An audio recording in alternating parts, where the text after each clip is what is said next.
Hello and welcome into the GSMC Sports Podcast brought to you by the GSMC Sports Network. I'm your host TJ Mabardi. Today is Wednesday, April 10th, and today we are going to be diving into a handful of different topics, starting with the idea following Giannis Antetokounmpo's injury that he suffered last night and what it means on the NBA landscape. We're going to be diving into all of that first, as well as what type of impact it's going to have on both the Milwaukee Bucks and their potential playoff run, and sort of parlaying that into the conversation around the Boston Celtics, who have never had a more open Eastern Conference in the Jason Tatum, Jaylen Brown era. So we're going to be talking some big term picture stuff with them.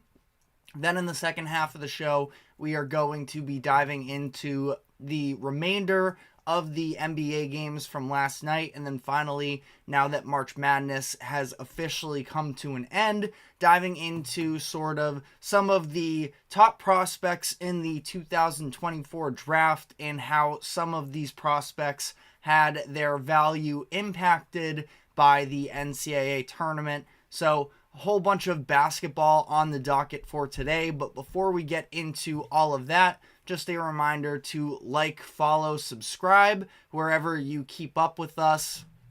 Help us grow this channel. For our live viewers, to be free to use the comment section to give us your thoughts on the latest happenings in sports. We try and address everybody and make this show as interactive as possible. And finally, if you would consider leaving a tip or donation, you can use the link that is streaming across the bottom ticker. That is gsmcspodcast.net.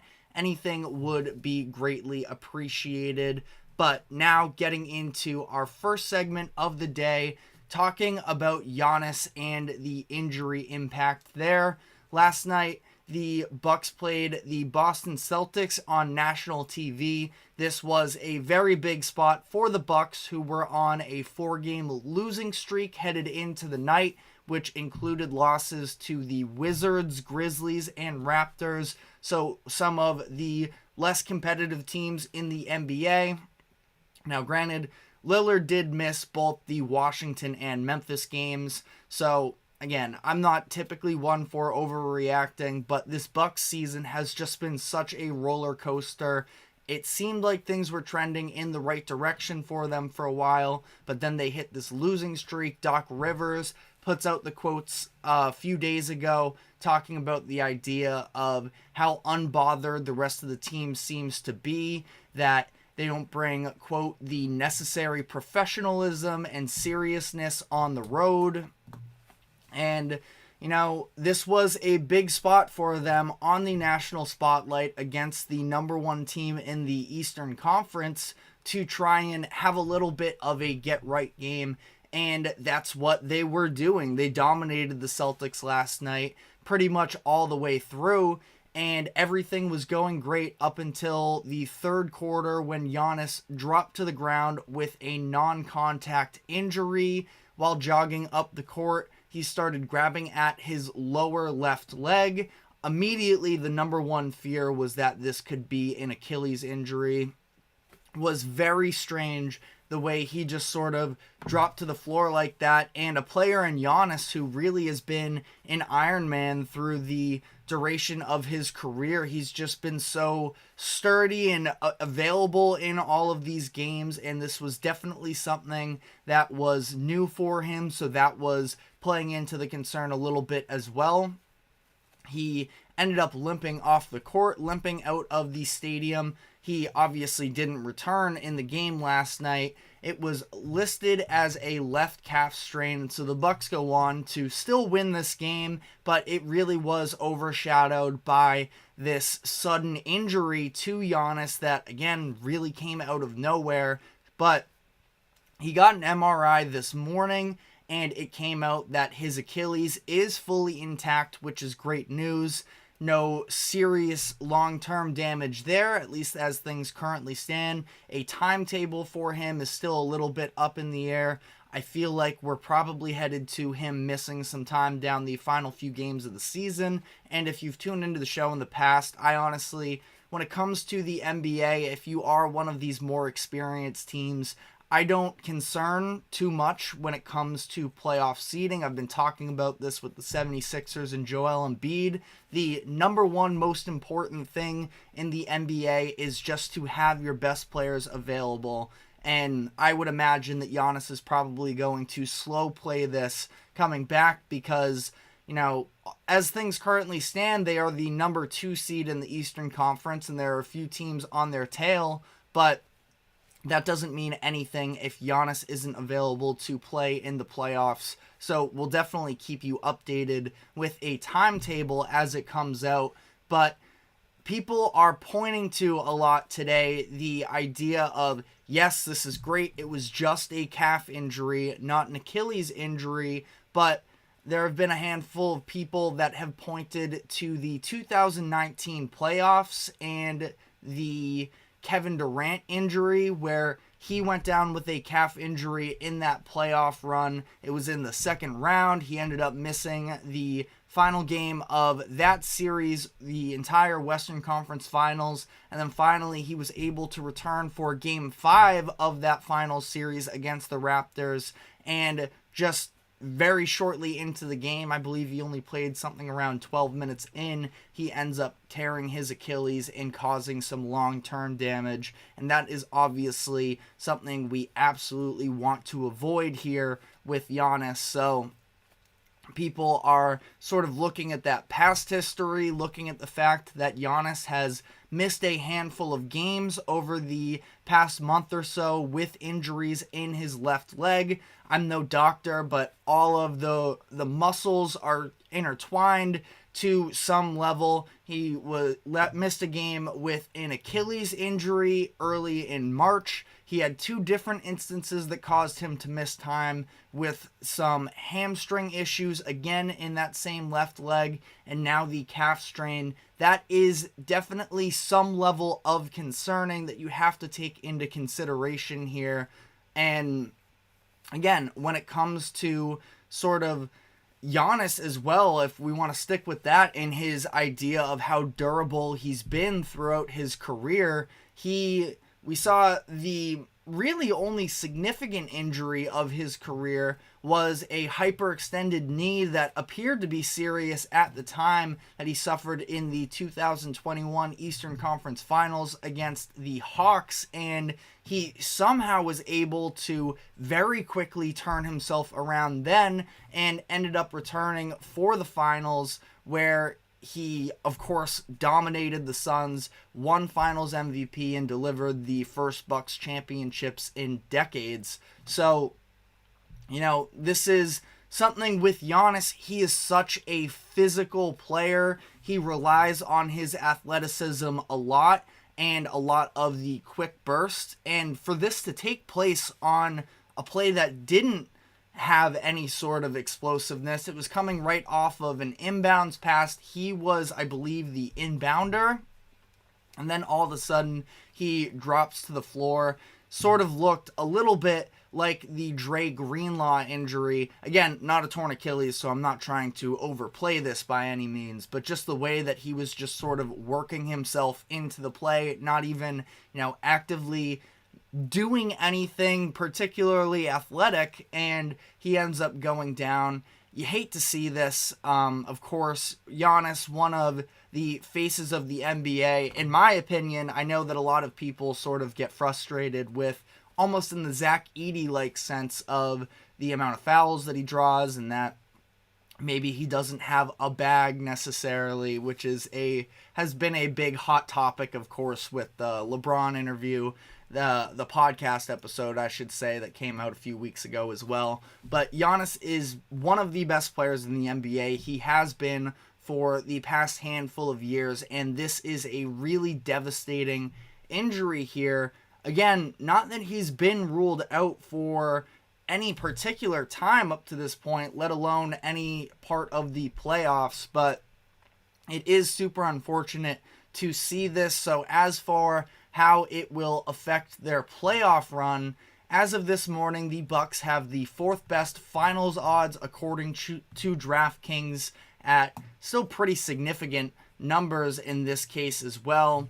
They are, as I double check here, plus 1,300. So, they are in that upper echelon of contenders, but still a little bit of a long shot, and this definitely does not do them any favors. They're still sort of operating without a true identity, I would argue, in these past years. We've seen with Mike Budenholzer, their head coach, which I'm not going to fully dive into it, but I do think that the Bucks are in a very interesting situation here. Not that I particularly want to, blame Doc Rivers, although I know a lot of people have been doing so since he was hired mid-season. Not that I thought that it was fully in the court of Adrian Griffin for how bad that Milwaukee defense was when he was in charge of the team. But Budenholzer had an identity for the organization, and it was leaning on that defense. They had the point of attack defender in Drew Holiday,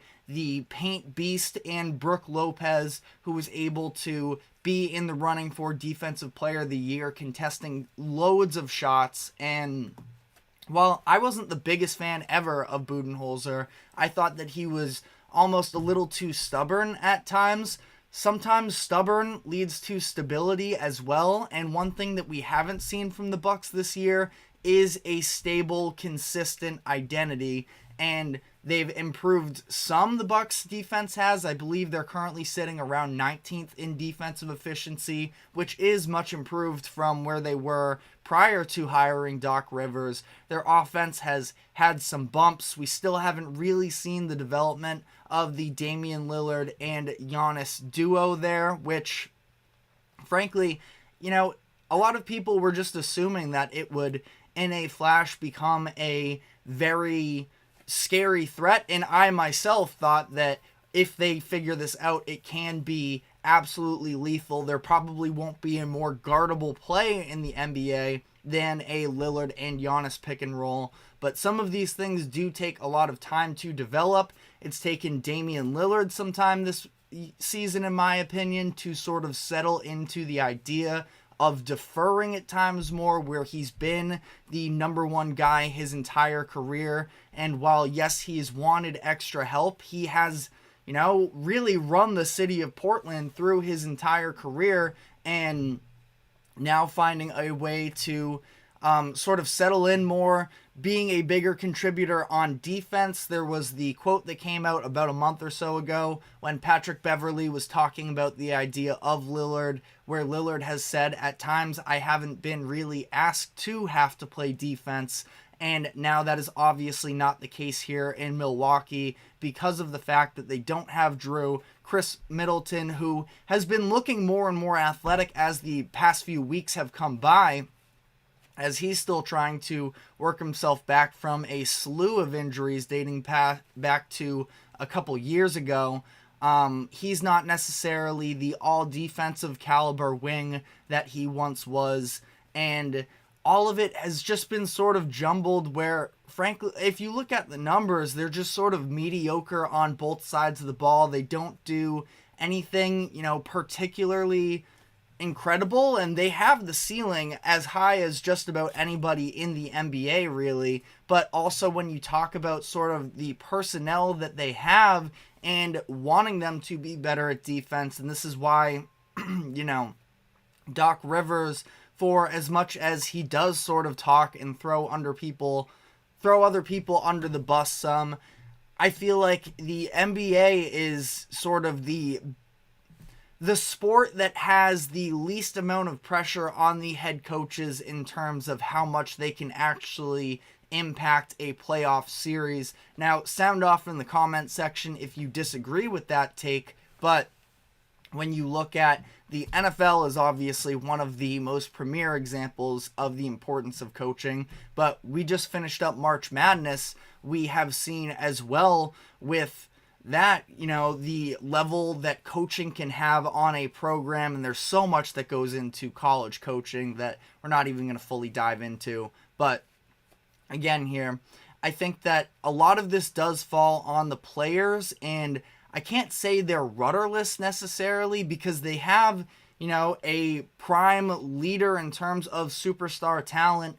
I find it almost a little hard to believe when Doc Rivers gives these quotes about nobody really caring about these losses, where Giannis has been, borderline psychopath level wanting to win in the past. And I say that as a compliment. I think that it's a good thing that he is this hungry superstar athlete, but I don't know necessarily, and Doc is obviously a part of those locker room discussions more than I ever could be, but it does seem like some of the dynamics surrounding the team are a little iffy still. The level of buy-in from the beginning of the year when Adrian Griffin was there, and despite winning games, it still felt like things were off in the locker room, and I'm not really sure as they enter these final couple weeks here if they're going to be able to necessarily change that. They probably weren't going to be able to find their identity before the Giannis injury, but it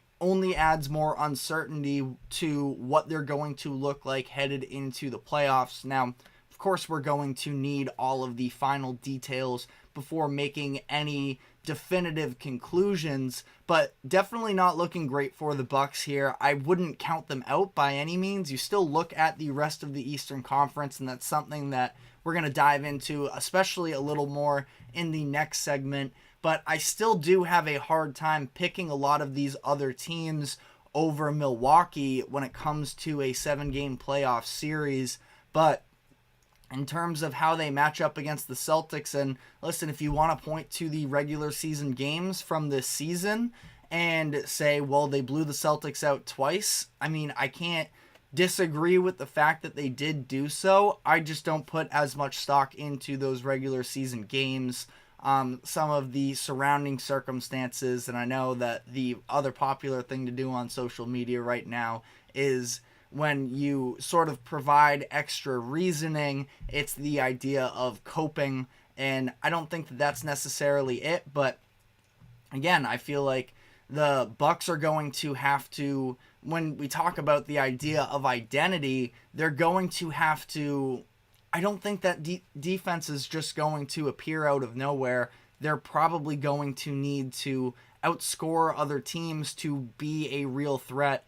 And with some of the inconsistencies we've seen from the Bucks this season, I do have my doubts. So again, I'm not saying the Bucks are a first round exit, although as things currently stand, if you just look at the standings, they would face off against the Philadelphia 76ers, which I think could be an incredible series. Now, hopefully, fingers crossed, we have Giannis and Embiid both as healthy as possible for a series like that. But again, ultimately, I think that the Bucks, the end of this regular season really does not mean much to them. They have a 1-game lead over the Knicks for that 2 seed. They have a 2-game lead over the Magic and Cavs. Could definitely see the Bucks falling out of the 2 seed, but either way, this is a team that has a ton of experience from their head coaching staff to their players, and even their new additions as well have been on some playoff runs.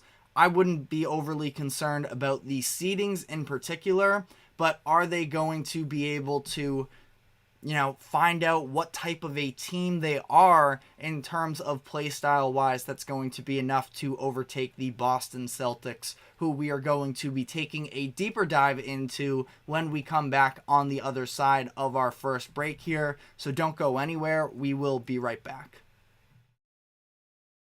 I feel like I'm losing my mind. Is everybody in the world blind? Please, Lord, give me a sign, a sign. I feel like I'm losing my mind. Is everybody in the world blind? Please, Lord, give me a sign, a sign. I wanna be the greatest. Everybody on the fake shit. I look around and feel like everybody is the fakest. I make this every day and I'm impatient, hoping one day I blow up from the basement. Statement, the top is so vacant. I don't hear shit that I think is amazing. Waiting for my day when I'm playing. Sold out shows for 1,000 faces. Hey, give me that crown. Get in my way and to be put down. It ain't your place, all this my town. If I want that shit, then I'll get it right now. I'm losing it, the news if it's some losing shit. A stupid myth. You choose to live or choose to dip. You choose to fight or lose your grip and lose a gift. Oh. I feel like I'm losing my mind. Is everybody in the world blind? Please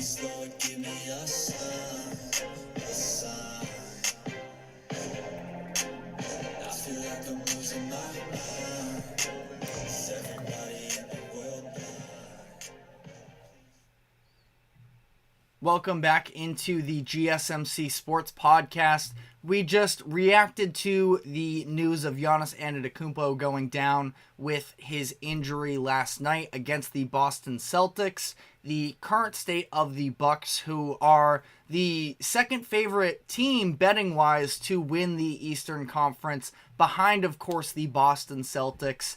And I wanted to sort of take a look into the Celtics and the pressure that is surrounding them headed into this playoffs where, again, still there is a lot of unknown surrounding the specifics of how long Giannis is going to be out when he comes back, what level of health is he going to have. But, you know, as a part of this aftermath, it does potentially hinder another contender in the Eastern Conference that is already pretty weak in comparison to the Celtics. And I know that the Bucks did just dominate the Celtics last night.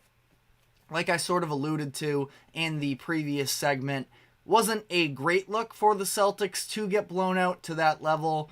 It didn't really seem like they had a severe level of effort. They went to the free throw line 0 times in this game. First team in NBA history to never attempt a free throw in a game. Now the Bucks only shot 2.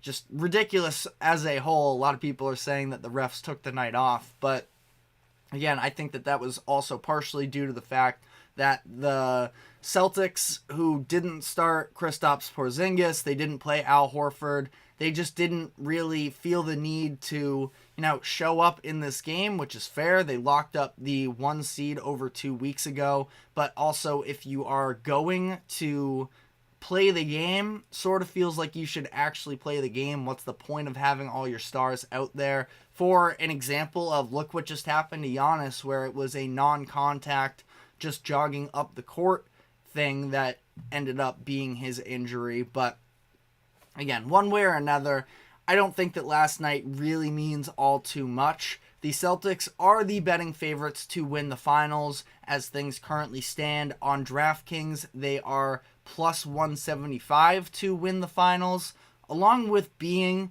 62-17 as things currently stand and having this tremendous regular season. In my eyes, the main reason why they are the favorites over the reigning champ Nuggets is just because of the level of competition in their conference in the East versus the Nuggets competition in the West, where Nuggets are plus 300, but the main difference is making the finals in themselves, where the Celtics are minus 160 favorites to come out of the Eastern Conference.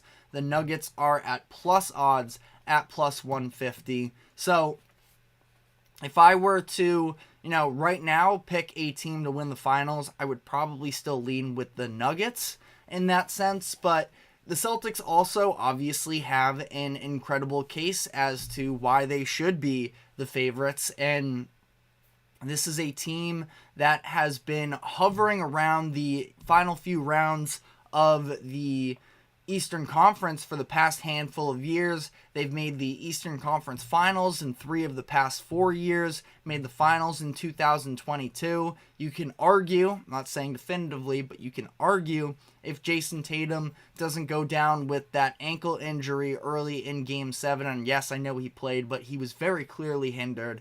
You can make an argument that they could have become the first team to ever come back from a 3-0 lead in the NBA. And here they are, coming off of that, they add the likes of Kristaps Porzingis and Drew Holiday to bolster their roster. And, it is them and the Nuggets that are in contention. But the best starting 5 in the NBA, they're there with anybody else. And it is incredible that they were able to sort of turn this around, but that was sort of Brad Stevens, their general manager, pushing the chips in for this season, where you give up Marcus Smart, who has been a key centerpiece for the organization. Was it the right move? Absolutely. They also got first-round picks out of that deal as well, which is crazy to think about. But Drew Holiday is an expiring contract.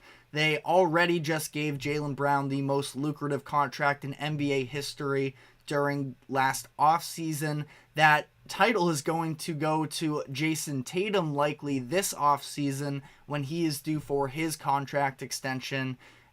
So they're going to have to cut ties with at least some pieces of their current roster if they don't win it all this year. And things could look very different for them. But before we sort of dive into the long-term look of the Celtics, if you look at the Eastern Conference as things currently stand, it is very open for the taking, where we already talked about Milwaukee.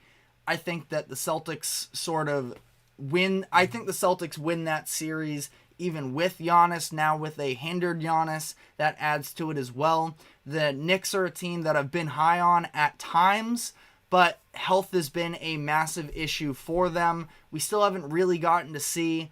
I figured that OG Anunoby addition could have really been the one that made the difference, and I believe that he played last night for New York, so he's at least, maybe nearing some impactful return. But I just don't think that the Knicks have necessarily had the time together to really establish the type of team they are. Now, they do have, unlike the Bucks in my eyes, an identity on defense. They are a top 5 defense in the league. OG Anunoby is somebody who can definitely throw off the Celtics game plan that at times can get very ISO heavy and Jason Tatum centric. Having OG Anunoby to guard Jason Tatum is a pretty good matchup there for New York, but it comes down to the rest of the players. We saw Kristaps Porzingis have some big-time games against the Knicks during the regular season this year. When the playoffs come around and he's in Madison Square Garden, I'm sure that, maybe he folds under the pressure, but I do think that he is a big-time sort of mismatch for the Knicks, where they are bringing Mitchell Robinson back. He's been playing more and more lately, but he's missed the majority of the season. The way that he can both spread the court and be a post-up option when they need to is something that I feel like the Knicks can probably struggle with. And, the Celtics defense is also good. So when it comes to a defensive matchup, now, if the Celtics aren't hitting their threes, we've seen at times in the past couple years of them struggling more and more, but they've been, developing a little bit more of an identity of going to the post, posting players up. Jason Tatum, as much as, it feels like he can get to the rim more when he wants to, he is at least adding that to his arsenal a little more. And then, other than that, the top tier contenders that you would think somewhat are at the bottom of the standings in the Philadelphia 76ers and the Miami Heat, who are 3rd and 4th on DraftKings in terms of odds to come out of the Eastern Conference. And they still have loads of questions as well with Embiid's injury and the way that the Heat... I do like the way that Tyler Hero has come back. He adds an element to that Miami team that we haven't necessarily seen when things get really muddy, especially for that offense, and they typically do. Jimmy Butler, I'm not going to slander him right now because we all know that he sort of wakes up when the playoffs come around, but has just sort of, been kind of unimpressive as of late. And again, we know that he doesn't care about the regular season, and if that is the way he wants to go about business, then you know what, so be it, as long as you do show up in the playoffs. But it does seem like there is a drop-off sort of in the explosiveness. He's obviously somebody who has really benefited from free throws throughout the past couple years. And listen, I'm not going to go the whole free throw merchant sort of prerogative that a lot of people like to go with, but this is the first season since 2018-19 that he's averaged under 8 free throws per game. Now he's at 7.9, but that has seen a drop-off as the year has progressed, and the NBA refs have been a little bit have let a lot more fly from the opposing team. And Jimmy's so good with his patience and, getting opponents in the air, but Is he going to be able to live off of that? And obviously he has skill. I'm not trying to tear him down by any means, but it's just an element of his game that I don't know if it's going to necessarily have the same effect as it has in recent years. So all of this to say, I believe that this is the Celtics' best chance to come out of the Eastern Conference that they've had since Jason Tatum and Jaylen Brown have been members of the Celtics. And I remember, I hate really the whole championship window argument. I remember I was doing a radio show when I was in college. This was in the 2021 season maybe, and it was the idea of, I think it was 2020, because it was when Kevin Durant was still recovering from his Achilles injury. Kyrie Irving was missing a lot of time for that Brooklyn team, and the thought process was, oh, well, the Nets are about to get significantly better with KD and Kyrie coming. The Celtics have to win the championship now, was an argument that was being thrown out there at the time. And a few years later, they are still very prominently, at the top of the Eastern Conference. The KD, Kyrie Nets have come and gone, and the Celtics are still here because they've built around two young stars. So I'm not saying that the Celtics, if they don't win the championship this year, they are never going to win the championship definitively.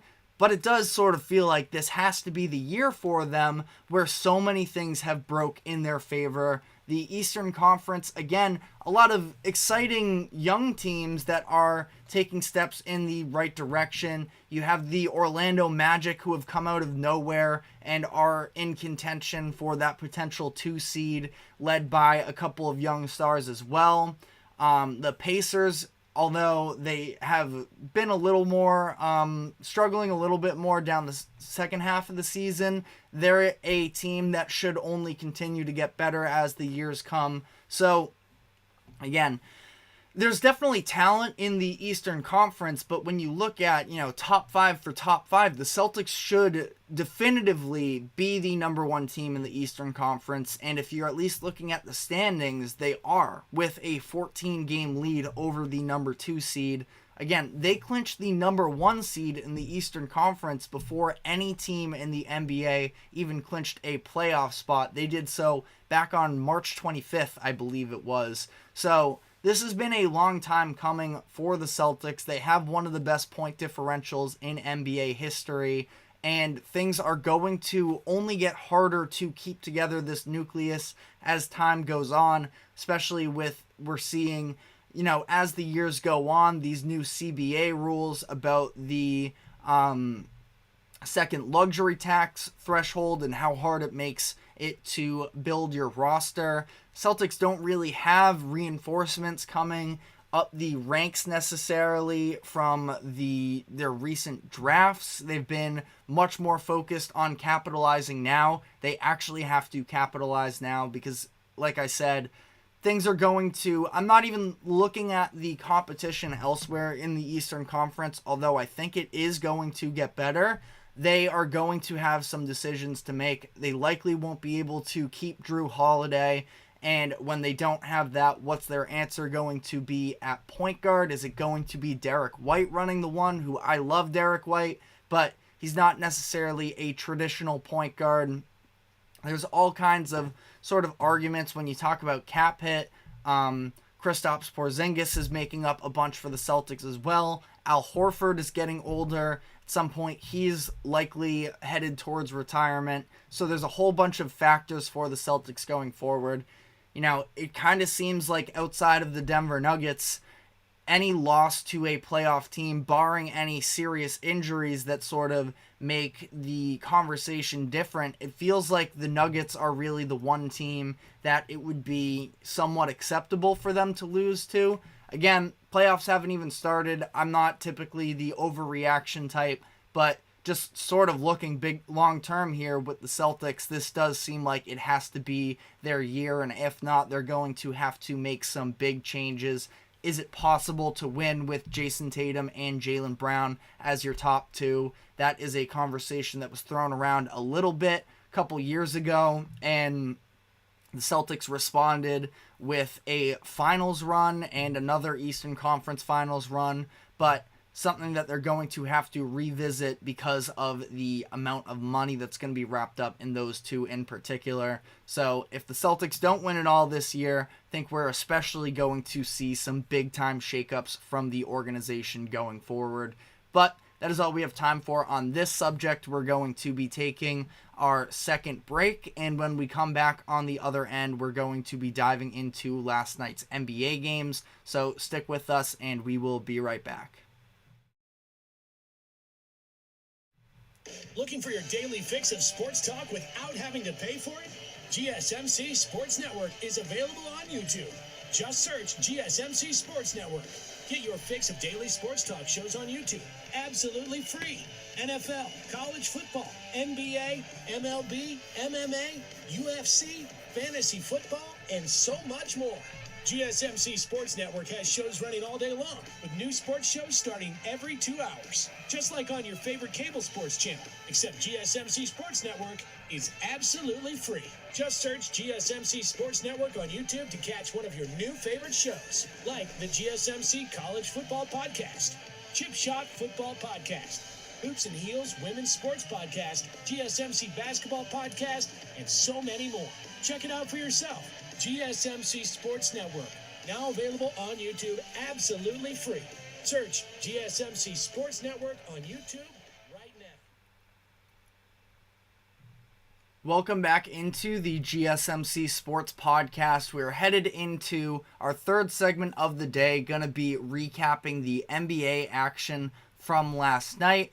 I guess we'll start in LA, where we had the Lakers and Warriors, of course, everyone's favorite teams, but another rendition of Curry versus LeBron. Now, there was no Anthony Davis in this game, which is important to note because the Lakers' defense was just about non-existent. And that was in large part due to the fact that the shooting from the Warriors was just on another level. They ended up knocking down 26 three-pointers. You know it's bad when Draymond Green is knocking them down consistently. He was 5 of 5 in the first half from 3, 0 for 2 in the second half, so didn't quite carry that through the remainder of the game. But the Warriors were just unstoppable around the perimeter, and this is something that I've sort of talked about with the Lakers in the past, where not having a Jared Vanderbilt, who I'm not the biggest fan of his game because of the fact that he is pretty ineffective on the offensive side of the ball. I just don't believe that the Lakers have the perimeter defenders that can necessarily keep up with the likes of some of these other, of course, very competitive teams in the Western Conference. If you want to look from a guard standpoint, Jamal Murray, I feel like, is going to be a problem in any potential series where these two teams match up. But even the other teams that aren't necessarily the top of the top, well, even if you want to go that, looking at the wings, the West is just so loaded with some of those perimeter players. In Anthony Edwards, you have Kawhi Leonard and Paul George in LA. You have Shai Gilgeous-Alexander, and I know that he's a guard, but in Oklahoma City, of course, the plethora of guys from both the Pelicans and the Suns, and I just think it's a real concern with the Lakers defense in terms of, and again, keep in mind, Anthony Davis didn't play last night, and the Warriors, for as much as they were hitting threes as well, they were able to get in the paint as well. You know, they just feel like they are definitely short in talent on that defensive side of the ball, and really talent as a whole. I mean, you know, they have the offensive players, specifically in the first half. Austin Reeves was very impressive, and you have the likes of Rui Hachimura, who just dropped, I believe it was 30 points the other night when the Lakers lost, but last night goes 7 of 21, has struggled with consistency at times, really through his entire NBA career, and I'm definitely not willing to fully rule the Lakers out. As things currently stand, the Lakers and Warriors are set to face off in the 9-10 matchup in the West, but I do think that with Anthony Davis, this does make a difference against the Warriors, and I would probably pick the Lakers to come out. We saw last night when LeBron James wants to turn it up to another level, he can absolutely do so. When he was getting to the rim at will, it just takes sort of that, the threat of Anthony Davis as well, imposing their size on a Warriors team that is undersized. So, like, I'd still pick the Lakers in that type of a matchup, but still really hard to buy into the Lakers making the type of run that they made out of the play-in tournament last season and into the conference finals, along with the fact that I just feel like the Western Conference as a whole is better this year, and they are, going to be facing off against one of the likes probably of a Minnesota, Denver. I do think that they can beat Oklahoma City. I've talked about that in the past with the size differential that the advantage they would have over the Thunder.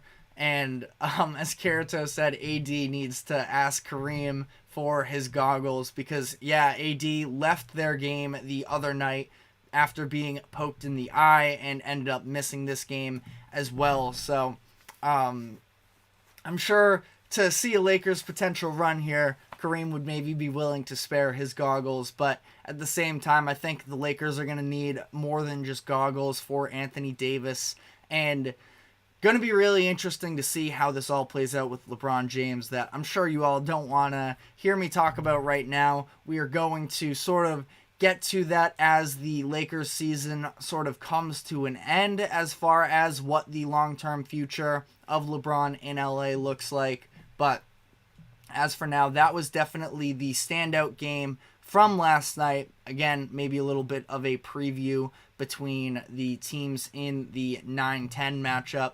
I also want to let's touch on the Knicks versus the Bulls, specifically because, the Knicks won. They were dealing with a losing streak for a couple weeks there, but they're now back. They saw Jalen Brunson put on another terrific performance, trying to make an argument for potentially making first team All-NBA. I don't think so. I think that he's going to be second. That's at least how it would currently stand in my books, but at the same time, he definitely has an argument the way he's been able to elevate the Knicks despite all of these injuries and just keep them afloat. Like I said, 45 in this game and was incredible. OG Anunoby did return, had a nice game for himself. He really is the X factor for the Knicks, I believe. They lose Julius Randle for the remainder of the season, who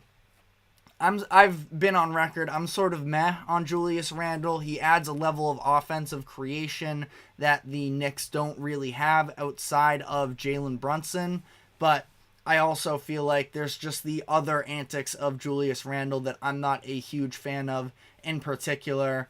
But one other notable thing that I saw was the fact, on the Knicks side of this, is the fact we already know the likes of DiVincenzo and Josh Hart have been incredibly valuable for them. But the Bojan Bogdanovic trade that I was a fan of when the trade deadline came and went, I thought it added a level of, six-man type scoring, a wing player who has some size, can probably, not that he's been a tremendous defender in his career, can at least survive in a Thibodeau type of defense, and it seems like maybe Thibodeau doesn't feel the same way. Played just 9 minutes last night, really hasn't been getting tons of minutes as of late as a whole, and it is something that has been a little bit of a disappointment for the Knicks. Not that they gave up all too much necessarily, but definitely would have liked to see him develop more into this system. Now, we'll see how this plays out in the playoffs, but I actually think his minutes are likely to go down as time comes along here. One thing I want to say on the Bulls here, who, we know who the Bulls are at this point in their career. A ridiculous moment for them where I think it was Torrey Craig tried to throw himself a lob on the fast break. It was 3-0 fast break for Chicago. He throws it off the backboard and Andre Drummond essentially, he thought that the lob was for him, so he goes up for it and ends up pretty much blocking Torrey Craig, just an all-time Shaqtin' a Fool moment. And then almost immediately on the other side of the court, Drummond ends up going down with an injury. He ends up having to be carted off the court. Really brutal. Hate to see that for Drummond, but I feel like amidst all these sort of different options for the Kentucky men's basketball head coaching opening, Billy Donovan has been sort of rumored to be in contention for that job. Donovan, of course, was with those repeat Florida Gators teams in the early 2000s, and I feel like there was probably some moment for him last night when he went back home. Maybe he saw a clip of that on his phone or something, or on the TV, and thought, yeah, that Kentucky job is looking pretty good right now. Again, Chicago is still very much in contention for making the playoffs in terms of being a play-in tournament team. They should definitely beat the Atlanta Hawks, who are looking to actually return Trae Young in the coming days, so maybe we'll see the Hawks be able to pull themselves together a little bit. But the Bulls are going to have their shot. Last year, they were up on the Heat in the play-in tournament before they ultimately crumbled in the fourth quarter. We'll see if maybe they can pull off some type of upset there, but I feel like just about everybody is going to be picking either the Sixers or the Heat, whoever they end up matching up against in that final play-in tournament match in the Eastern Conference. I can't imagine too many people are going to be picking the Bucks in that, or the Bulls, I should say, in that scenario, and feel like going to be very interesting to see whether or not Donovan does end up coming around, because when the idea of him going to Kentucky was first sort of circulated, a lot of people were saying that they weren't going to be able to draw him out of the NBA, but the situation that the Bulls are currently in, specifically the management of the team, their ownership has been a little bit of a disaster in recent years. Their GMs now have been completely ineffective for them. The longest streak of not making a trade for a player, they haven't done so since 2021. Just ridiculously ineffective GMing this past offseason. Decided to extend Vucevic and just sort of stick it out with this mediocrity. Not a very encouraging situation there, and Kentucky is obviously this massive name job, so I did sort of want to touch on that. I did just talk about who the Bulls are going to be playing in the play-in tournament, the Atlanta Hawks, who faced off against the Heat last night in double overtime. Ultimately, they fall to the Heat. I guess I'll say this about Murray. I liked Murray when they first made the trade. Now, for the price that they had to pay for him, I don't know about that. But, I did like DeJounte Murray as a player. It's very clear that they overpaid, and that's been clear for a bit now. But the fact that he has been sort of operating this Atlanta situation, had a chance to potentially show his value to a different level without Trae Young, and things still haven't been very pretty. He gets his points, but the inefficiency with him is just really concerning. Last night he had, I believe it was 29 points on 31 attempts. Not very encouraging there. His defense isn't quite at the elite level that it just was, and not that I want to, fully dump on DeJounte Murray, because he can still be a nice complementary piece, but I don't know. I just feel like Atlanta has to be looking back at that deal, and they have for some time now, I'm sure. This isn't any sort of breaking news, but the fact that they got themselves in this situation to the point where Murray had just about no trade value at the deadline this past year, so they stick it out with him, and now they're probably going to have to be in a position where they move off of either him or Trae Young. We have seen their defense actually improve since Young has been injured, so I don't know, maybe if you want to spin that in the direction of keep DeJounte Murray over Trae Young. DeJounte is on an expiring contract and is going to likely cost a good amount of money to bring him back. Trae Young is absolutely the better player in my eyes, but the defensive concerns are absolutely still there, and I would like to move past it because Trae Young does almost go as a little bit more of the more disrespected stars in the NBA, but that's because I do think that the defensive concerns are real, and the numbers would back that up. You'll have people that are very heavily invested in the Hawks who try and make arguments that he's actually gotten better this season when he was healthy. That may be the case, but still isn't at a good level up to this point. So, I don't know. I guess we'll have to see with all of that. The Heat, as of last night at least, again, just an example of how I did just talk about Jimmy Butler in the last segment and the fact that his free throws are down.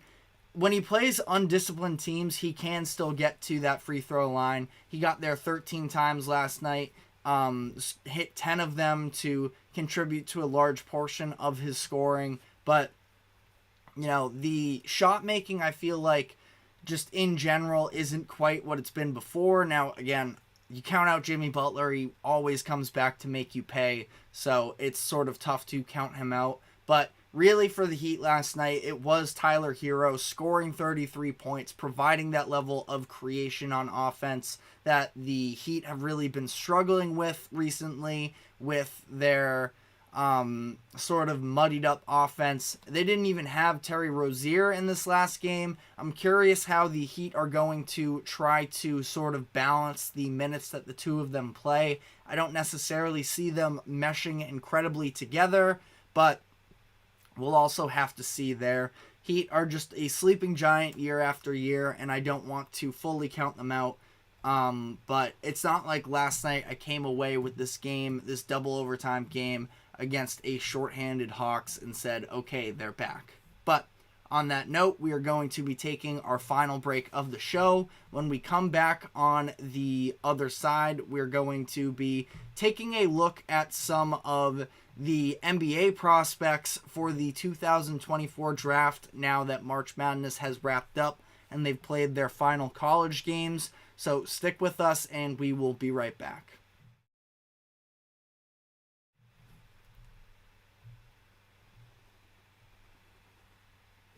For the best and latest podcasts available anywhere, go to the podcast app on your cell phone and type in GSMC to access free content-rich podcasts on health and wellness, book reviews, sports, entertainment, relationships, social media, movies, technology, finance, and even weird news. Subscribe and download the GSMC Podcast Network's family of shows, available everywhere podcasts are found.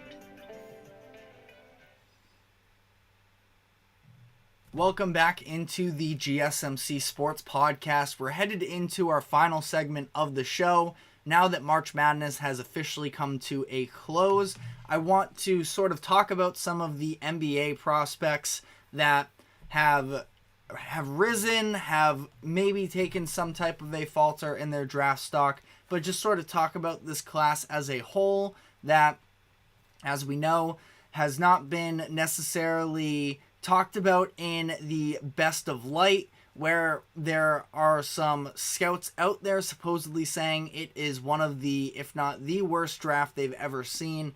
I feel like that's a little bit of an overreaction. I was there. The Anthony Bennett draft was 2013, I believe.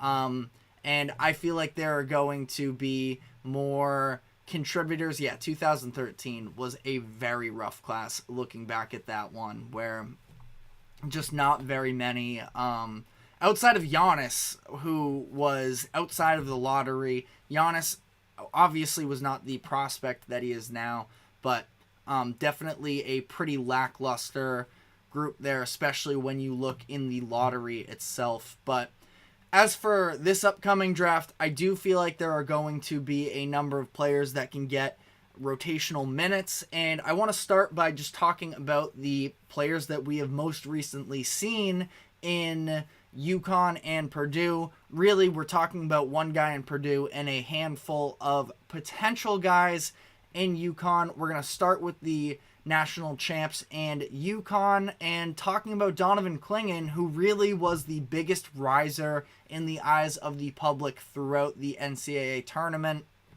Seemed like he was going to be a late lottery pick when we were coming into the NCAA tournament, and now many experts are putting him top 5, top 3, and Kevin Pelton of ESPN just put out an article this morning projecting NBA draft prospects to the next level, and he had Clingan at number 1 overall. I don't think he's going to go number 1. A couple of the overseas prospects are the ones that are sort of honing in on those top picks. Alex Sarr in particular is seeming like he's going to be the number 1 overall pick, 7-footer who can spread the floor better than Clingan can play solid defense. I don't know if he's maybe the level, but that being said, I've watched much more of Clingan than I have of Sarr, but Risa Shea is another one overseas that has sort of drawn attention as well. So Clingan is going to be a very solid pro in my eyes. If we're looking at the past few draft classes, I definitely don't think he goes number 1. I don't think he goes top 3 necessarily, and maybe even top 5 in any of these recent classes. But you do have to take into consideration the level of competition that is surrounding him in this class. And if you want to look at the game against Purdue, I know that Zach Edey scored 37 points, but don't let that fool you by the fact that Clingan is a very solid post defender. A lot of Edey's points came down the stretch of the game where Clingan was sitting out with foul trouble, and so he has that defensive upside. When you look at the Illinois game, we saw the Illinois try and force him into foul trouble going at him, and he just absolutely made them pay. That was maybe his most impressive performance that I've ever seen from him. And I also think that if you talk offensively, he's not overly skilled necessarily. There isn't very much of a shot to build off of when it comes to Clingan, but I do also think that his game translates better to the NBA than Zach Edey's does. And again, no sense of shooting. He took just 9 3-pointers in his college career. He only shot 58% from the free throw line this season, so it doesn't seem like that's necessarily going to be a part of his game.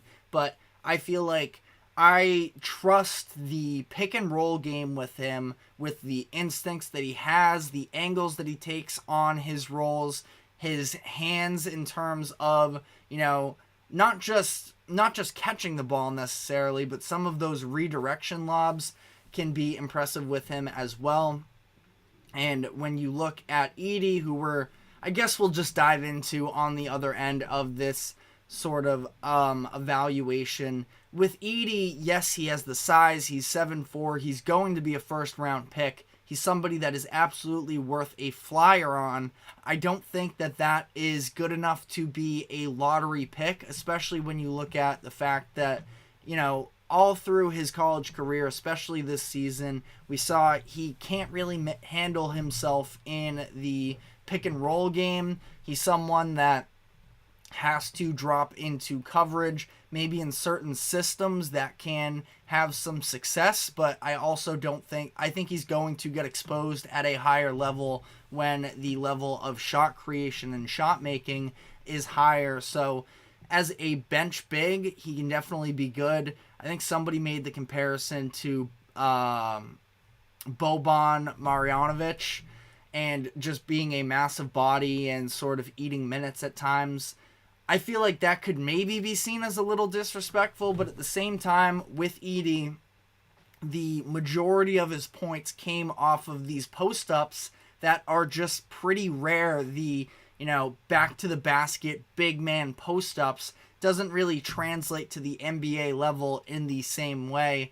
So, yes, we saw him be an absolutely dominant scorer in college, and that was even facing all of these double teams and still was able to get it to go. But it's not like he's an incredible decision maker out of these post-ups. And he's not an incredible, I wouldn't even say decision maker, just like a passer in general. I don't feel tremendous about his ability to sort of read the defense, especially an NBA defense, at a high enough level that is going to necessarily translate to the NBA.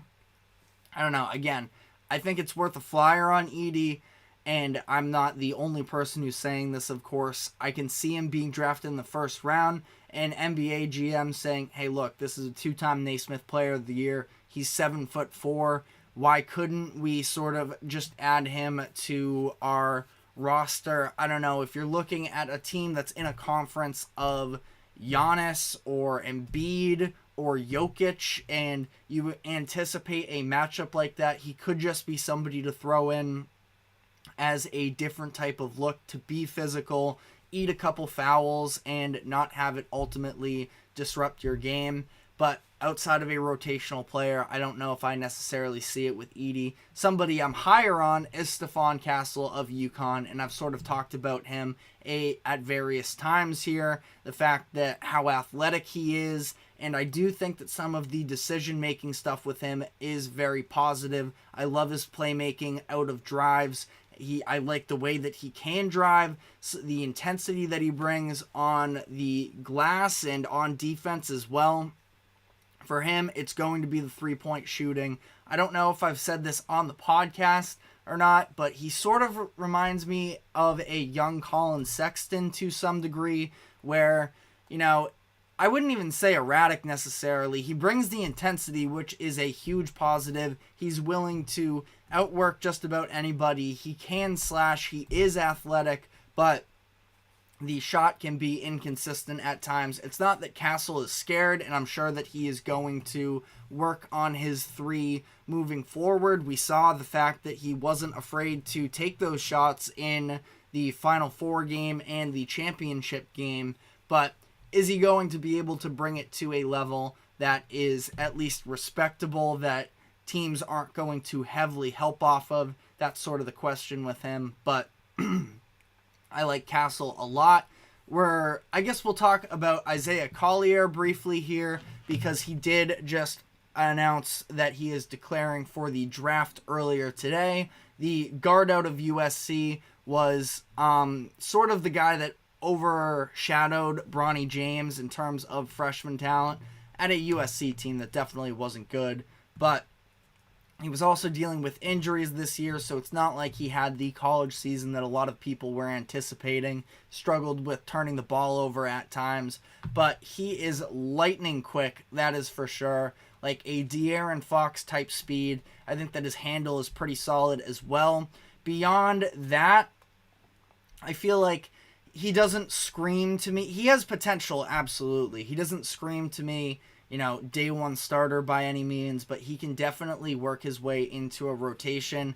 I feel like there is sort of bust potential with him to some degree, but I also think he could be worth taking a flyer on. One of the other big-time risers in this NCAA tournament was Jared McCain, who was very low on mock drafts and in the eyes of draft experts headed into the season and really for a lot of the year, but down the second half of the season, the shooting was just undeniable for him and really propelled him into, the idea that he can be a very solid pro, somebody who can space the floor out. Does he have tremendous size? No, not necessarily.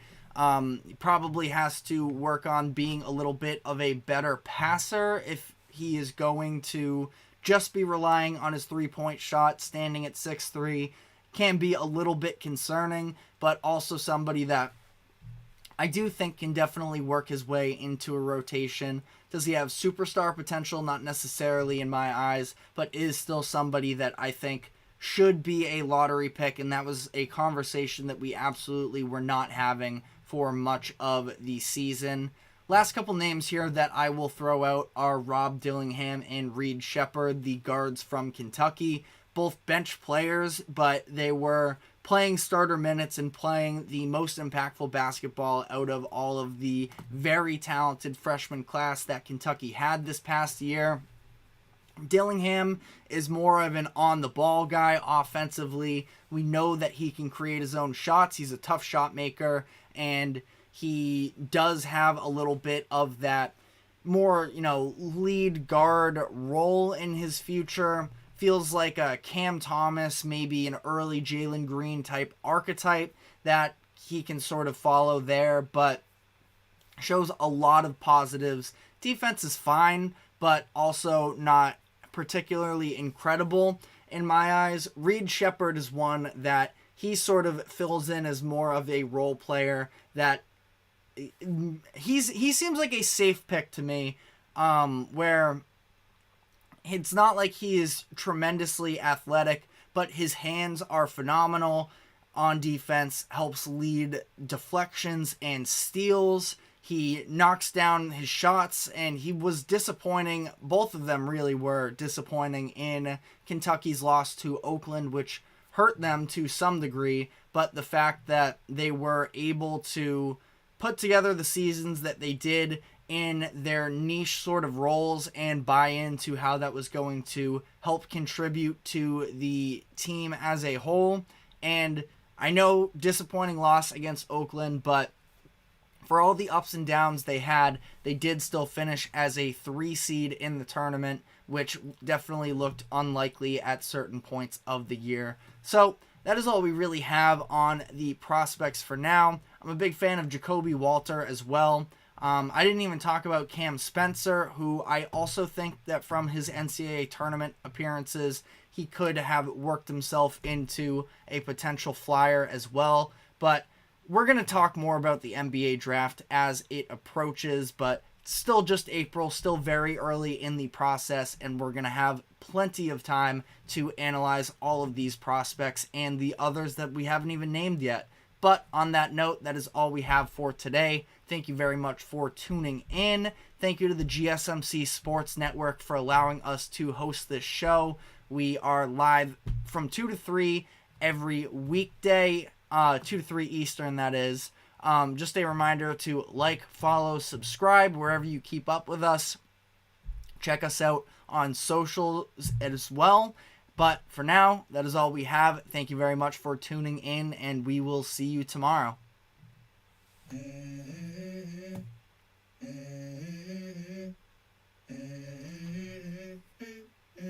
Let's go. I wake up to a little bit of drool on my pillow, feel like it's gonna be a bad day. Yeah, I'm tired of shit, and the coffee ain't hit yet. Damn, ain't that